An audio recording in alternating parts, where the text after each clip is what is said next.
One of the goals that I set for myself for 2024 was to do a dedicated type of video to celebrate the month. And so I gave an example of how in February, an example might be that I do a video to celebrate romance books because of the fact that Valentine's Day comes up in February. I didn't necessarily hold myself to having to do a romance thing or anything to even celebrate Valentine's Day in February, but it was making a point, doing something to celebrate each month. And it wouldn't necessarily even have to relate to that month. It was just something that I was celebrating in that month. And today I am starting the January one. It has taken a lot longer than I wanted it to. Really, it has. But I will deal with that. That's fine. We get busy. That is how things go. But for the month of January, we are doing a celebrating Harry Potter series. Yay! So I read, the majority of the Harry Potter series reread for the umpteenth time. The majority of the Harry Potter series in December of 2023. I concluded with Harry Potter and the Half-Blood Prince. I did not have time to get to Harry Potter and the Deathly Hallows, but I have read these books to death. I've read them that many times. I've read the books. I've watched the films. I have gotten involved in discussions. I have been sorted into my house, which, by the way, in case you don't know, is Ravenclaw. Wit beyond measure is man's greatest treasure. I was given a wand on, I think, what was called Pottermore back in the day. I don't know if it's still called that. And a Patronus, which I do not remember what my wand or Patronus are, to be honest. But anyway, I love Harry Potter. And my point is, I wanted to celebrate it and didn't have time to do that in December because of all my favourites and non-favourites. So January is becoming a kind of review of, I enjoyed reading my reread of Harry Potter in December. Let's celebrate it in January. So we're starting with this video. That is all to say, we're starting with this video, which is my Harry Potter GUSH video.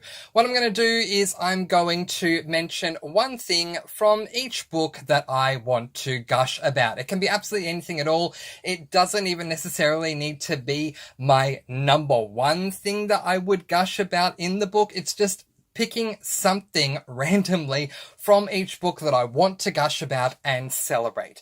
So, please do be mindful that there will absolutely be spoilers for each and every book in this video because what I'm bringing up had to be exclusive, something exclusive that came up in each book. So there will be spoilers. So spoilers definitely in play for this video. Alright, let's not waste any more time because I don't know how long this is going to take and I don't want it to be too long a video. We're going to start with book number 1. Now, I am Australian, which means that I read the UK edition. So therefore, book number 1 for me is called Harry Potter and the Philosopher's Stone. In America, it is called Harry Potter and the Sorcerer's Stone. We could go into a very big discussion about that. And if you'd like for me to do so, to talk about things like why there's a difference in the title of the American edition versus the UK edition, let me know in the comments below. And if you have any other suggestions for things you would like for me to do in Harry Potter videos in this month, let me know that as well. If I don't have time to get to them this month, hey, maybe we'll recall Harry Potter in another month and I'll do it there too. I'm open to any and all suggestions for things you would like for me to discuss on Harry Potter. Now, I am going to be having some wonderful chats with a special guest next month about Harry Potter. I'm looking forward to that as well, so keep an eye out for that in February. But for the moment, these are just purely and simply my thoughts and feelings. So, book 1, Harry Potter and the Philosopher's Stone. Now, my gush for this one, for book 1, is going to be book exclusive. Some things that I bring up in other books may have appeared in the films. If they do, I will refer to it as such. And if they appeared in the films in a different way, I'll refer to it as such. But with this thing that I'm gushing about for Harry Potter and the Philosopher's Stone. It appears in the book. It does not appear in the film. Keeping in mind spoiler tags for all books, as I've already said. So Harry, Ron and Hermione go down the trapdoor and do everything, go through all the tasks and everything that's trying to, protect the stone. And if you have read Harry Potter and the Philosopher's Stone or Harry Potter and the Sorcerer's Stone many times and seen the film many times, you'll know exactly what I'm referring to, because it is, well, except for one thing, it is the only thing, which is very minor, we'll touch on that in a moment, it is the only major task or thing that's protecting the stone that doesn't come up in the film. So very quickly, there is another thing that I totally forgot about, which is that there was a room with a troll, but the troll was already defeated, so it's not really a thing. This actually was a thing, and I was really looking forward to seeing it in the films, and it wasn't there, sadly, but I will gush about it in the books. It was a potions test. So, following the chessboard thing, where, as we know, Ron, goes unconscious or whatever. Really, very dramatic in the films. But anyway, we have that situation with Ron in the films. Hermione stays with Ron. Harry moves on to the next room, which, voila, has Quirrell and the stone in it, which makes no sense because, hello, what about the potions area? In, the book, in Harry Potter and the Philosopher's Stone, and the Philosopher's Stone book, and Harry Potter and the Sorcerer's Stone book, this room comes up where Hermione doesn't stay with Ron, she goes with Harry, and they enter into a room, and on the table is, I think it's 7, but don't quote me, but I think it's about 7 different sized vials and coloured potions, and there is a riddle that comes with the potions, and the riddle talks about, each potion will do something different, and Harry is looking upon this very trepidatiously, but Hermione smiles when she sees this, and Harry says something along the lines of, "What's got you so happy?" And Hermione says, "Because it's easy. It's not magic. It's logic." What I love about this is I love that we have this little riddle, and you yourself can actually work it out if you want to. Like, you can sit there, read the riddle, and try and work out what potion is what, because I'm not reading out the riddle right now, but basically some of the potions are very dangerous and very lethal. Others are very safe. Some will do certain things that will aid you. Some are safe but won't do anything that's going to aid you. So you really need to be sure before you try any of the potions. And so it's fun to try and solve that riddle anyway, as there is also a riddle that comes up in Goblet of Fire, but we'll let that go for now. That's also fun to solve. But what I love about this moment, and what really upset me about it not being in the film, is it really is Hermione Granger's chance to shine. She is incredibly intellectual, whether you love Hermione or don't love Hermione. Hermione is my favourite character in the whole series, so for me, I love that there was a moment where she had this chance to shine. I love this potions thing. Hermione works it out very quickly. Maybe Christopher Columbus and everyone who worked on the first film were thinking, okay, we don't need it because it's a very quick thing. But honestly, in my opinion, I think it would have been great to see it there. And I just really, really enjoyed that moment. So there you go. Harry Potter and the Chamber of Secrets, I have to discuss young Voldy. Young Voldemort, or young Voldemort, depending on how you say his name. I love him. Young Voldy says, I'm remembering a quote specifically from the film that may also appear in the book, where in the film he says something like, "Dumbledore has been taken out of the castle by the mere memory of me." And yes, it is the memory. Well, we learn, again, it's a spoiler warning's in place, so I can say this. Yay! We find out a number of books later, this is a Horcrux. So it's Voldemort's Horcrux, and it is a memory of what Voldemort was like back then, back when he was in school. And I really just loved everything about young Voldemort. There are so many different things that occur from the moment Ginny Weasley gets the diary. She's put into that sort of trance where she does everything that follows, through to Harry getting the diary, meeting young Voldemort taking him into the memory, showing him the capture of Hagrid because Hagrid is falsely accused of opening the Chamber of Secrets, through to Ginny being taken into the chamber, Harry going after Ginny, and then obviously meeting young Voldemort there and having a battle against Voldemort, though technically he has a battle against the Basilisk. It's young Voldemort that sets the basilisk on Harry. And yeah, I just really, really loved this in the book. I don't love Chamber of Secrets. It's not one of my favorites overall. I'm not saying I don't like the book. I still gave it 5 stars. In fact, every single book in the Harry Potter series, aside from Cursed Child, received 5 stars from me, with the exception of Harry Potter and the Half-Blood Prince, who usually receives 4 stars from me, but in 2023 got 4.5. I upgraded my rating. So I do think that Chamber of Secrets, the book, deserves 5 stars, but it's just, compared to others, it's not my favorite. But I do love this Voldemort, this memory Voldemort, and whether it be in the book or the film, I love them both. I love everything that we learn in the book that we don't get to see in the film. I think, as far as the film is concerned, the actor who plays young Voldemort does an amazing job. I can feel legitimately scared of him. At the same time, I can see how he was sorted into Slytherin because he is extremely cunning. We learn a lot of other things as well to do with younger Voldemort when he was in school in Harry Potter and is it Half-Blood Prince? Yes, it is. In Harry Potter and the Half-Blood Prince as well, when he does what he does with Slughorn and that whole memory thing. But yeah, really, really, really love young Voldemort, meeting young Voldemort, seeing what what Voldemort was like when he was a student at Hogwarts before he went on to become the villain that we have come to know of and get to know. We come to know of within the first 3 books, get to see finally in his full form at the end of the 4th book. But yeah, love young Voldemort or Voldemort, depending on how you say it, in Chamber of Secrets.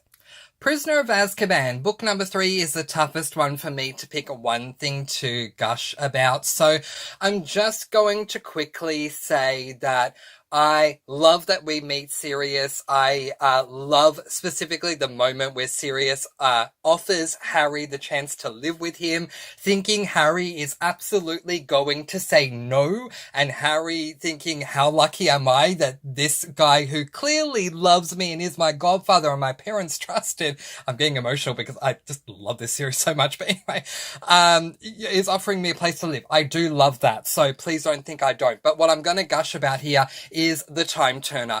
Look, some people really detest Harry Potter and the Prisoner of Azkaban because of the Time Turner, and I have the exact opposite opinion. I love any chance to deal with something to do with time, whether it be going back in time, going forward in time, whatever it is. I love that whole trope in books, and I absolutely felt that it was fitting in Harry Potter and the Prisoner of Azkaban.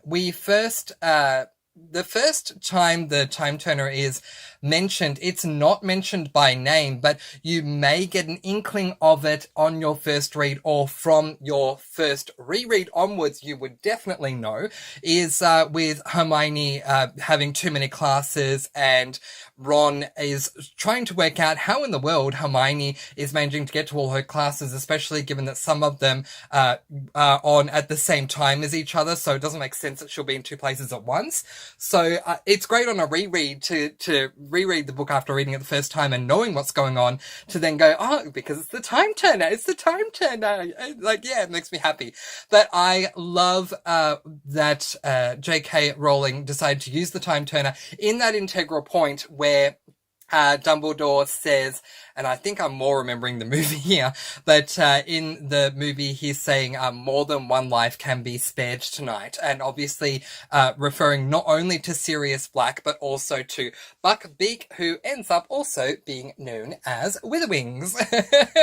Just a little shout out there to Witherwings. So I absolutely love this whole, Harry and Hermione going back in time, Hermione explaining what a time turner is, Hermione explaining what the rules are, and not only what they are, but why it's very important that you cannot be seen, and just, getting the opportunity to revisit everything. It was just a whole lot of fun for me. So for Prisoner of Azkaban, it has to be the time turner for me. I do understand if you disagree with me, if you didn't like the time turner being in the book, if you thought it was poor writing or a poor choice or, or a cop-out or whatever it is, I respect your opinion. But for me, from the very first time that I read Harry Potter and the Prisoner of Azkaban, I loved seeing the time turner. I loved going back in time. I loved learning about the time turner so much that I had to mention it here. Harry Potter and the Goblet of Fire. Okay, very quickly. I detest Harry Potter and the Goblet of Fire film. And if you want me to do a video on how much I detest Harry Potter and the Goblet of Fire's film, I'm more than happy to do that. The only thing, and this is literally one teeny tiny minor thing that I liked about Harry Potter and the Goblet of Fire, which is the film, which is an unpopular opinion, is that Daniel Radcliffe's hair was longer. I liked that. A lot of people didn't like that, but I, as someone who is very much all about, if you're going to adapt a book into a film, I am someone who prefers it to be adapted in the canonical way. I don't like changes. I don't like when you change things up, regardless of if it's minor or major. And there's a lot of things that I could say that I absolutely don't like. I could fill at least an hour, at least, with what I don't like about the film. So I'm just purely focusing on the book here.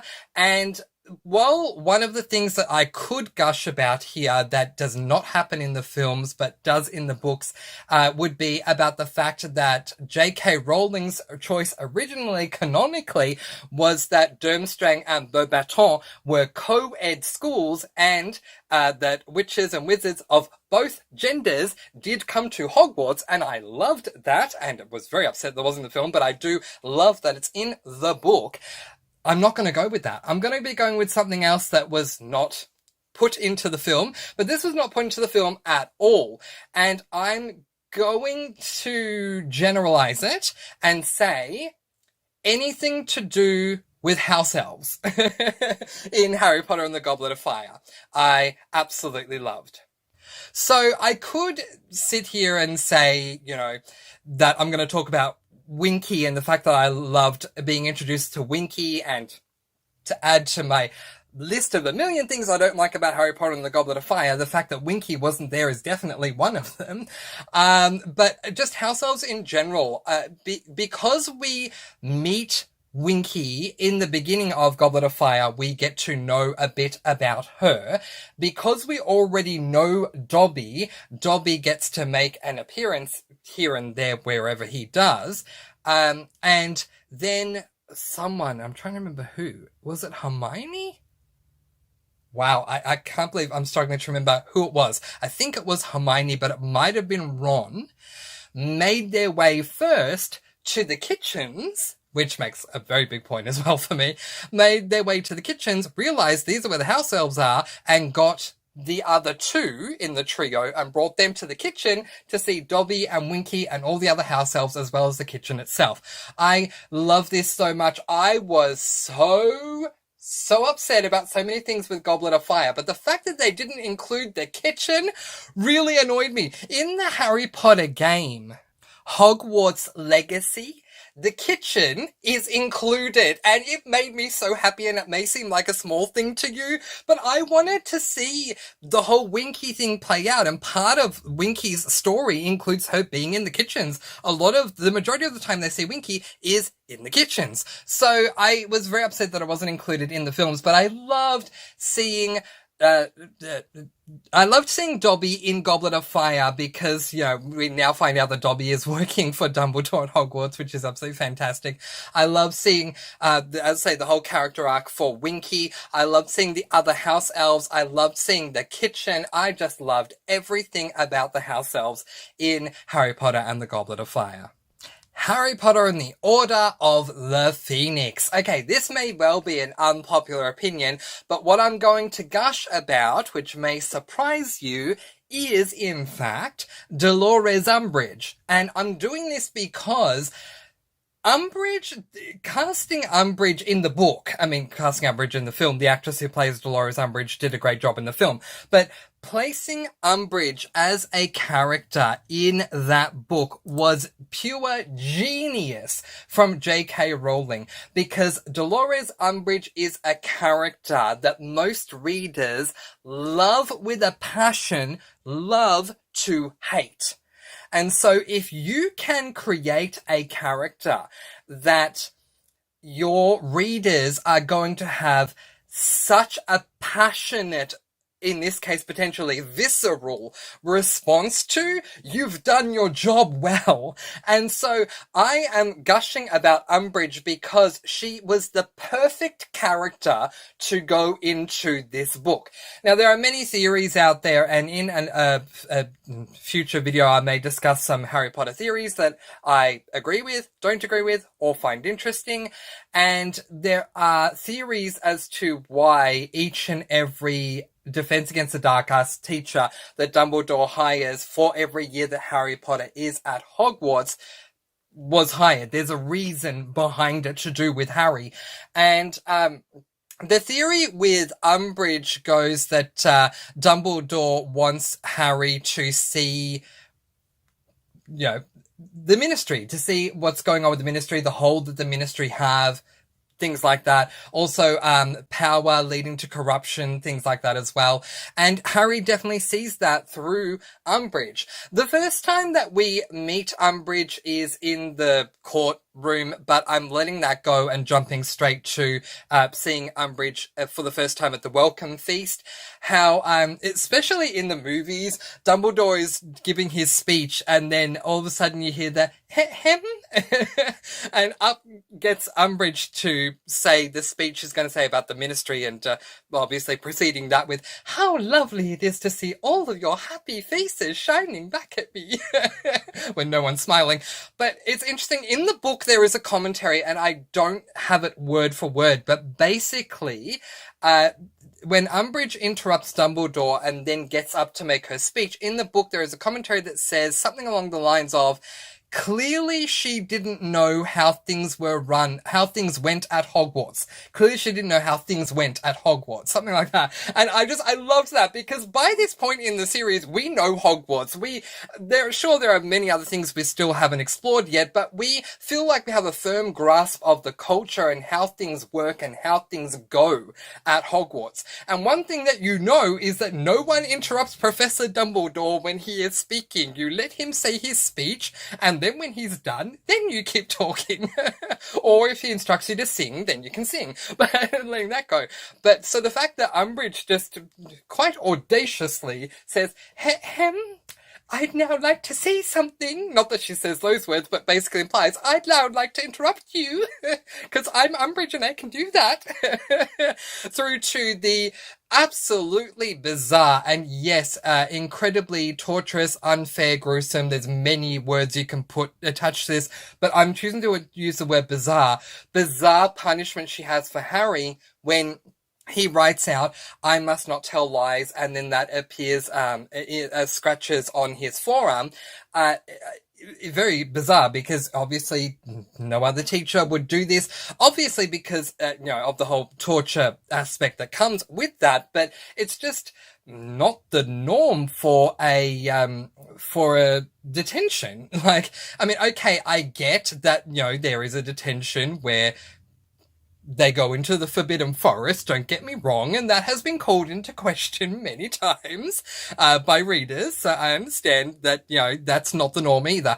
But the norm when it comes to detentions is to write lines. So the fact that Harry's writing lines and then those lines appear etched on his arm is, aside from being gruesome and torturous, extremely bizarre. But speaking of extreme, even we get to this point where in the movie, I think Dumbledore, Umbridge says this line, but she may say it in the book as well, which is she's putting down Fudge's portrait that she has on her desk, and she says, what Cornelius doesn't know won't hurt him. And she's referring to using the Cruciatus curse on Harry to force Harry that will hopefully motivate Harry to tell her what's going on. And then Hermione says about the weapon and whatever, which I love that whole scene. Go Hermione, very quick on her feet as well. How it's the weapon. Weapon? What weapon? Like, yes, Hermione, good work. So yeah, Umbridge, absolutely I could gush about Umbridge.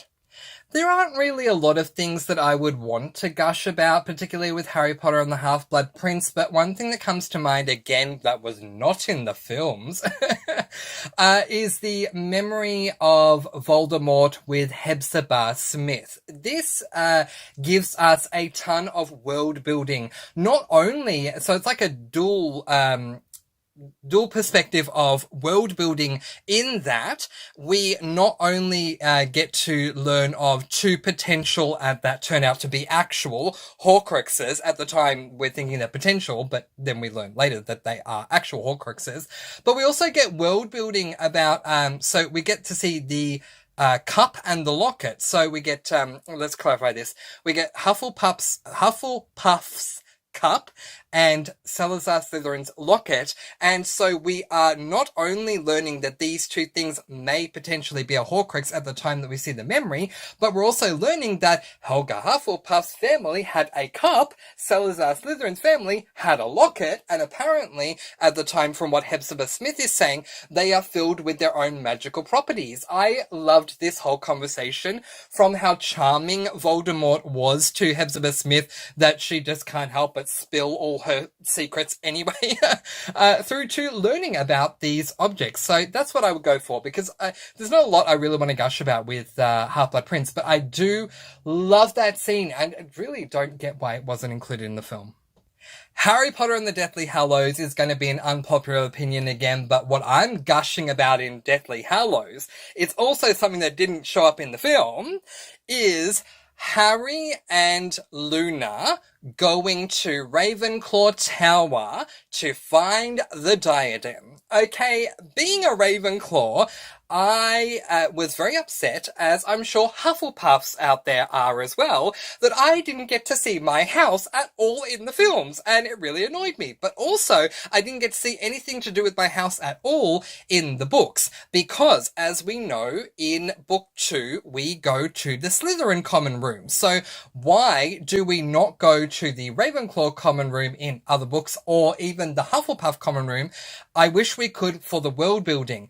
Now, with the Ravenclaw Common Room, at the entrance, there is an eagle, I believe. It's eagle or raven. It's hotly contested. But anyway, there is a bird on the door, and you have to answer a riddle to get inside the room, which is so much more fascinating. No wonder I'm a Ravenclaw. So much more fascinating to me than some woman saying password. Which, to get into the Slytherin Common Room and to get into the Gryffindor Common Room, you say a password. To get into the Ravenclaw Common Room, you answer a riddle. If you don't answer the riddle, you're stuck out there all night, just like Neville is sometimes when he forgets passwords for the Gryffindor to get into Gryffindor. But also, in the Hufflepuff one, you're banging on these drums. Like, I wish we'd seen that as well, but we didn't in the film or the book with Hufflepuff. But I am absolutely going to gush. I love that we get to see Harry and Luna go to Ravenclaw Tower, and the bird, don't want to say the wrong one, but the bird says the question, and Luna says the answer of, I believe it is that a circle has no end. And the bird says, well reasoned, and then lets them in. So that is my gush for Deathly Hallows. And those are my one gushes for every single book in the series. If you have something you would like to gush about for each book, or even just one of the books, let me know what it is in the comments below. And if you have something you would like for me to specifically talk about when it comes to Harry Potter to celebrate the month of January, or even in a future month if we do a recall of celebrating Harry Potter, please let me know in the comments below because I am open to all of it. There is going to be more Harry Potter content coming your way this month, and there will be a special guest and I discussing some things next month as well about Harry Potter, so you can look forward to all of that as well. But in the meantime, I'm going to let you all go with peace, blessings, and so much love. Please do be kind and love one another, and spread your sparkling energy all throughout the world. And until next time, happy reading. Bye, everyone.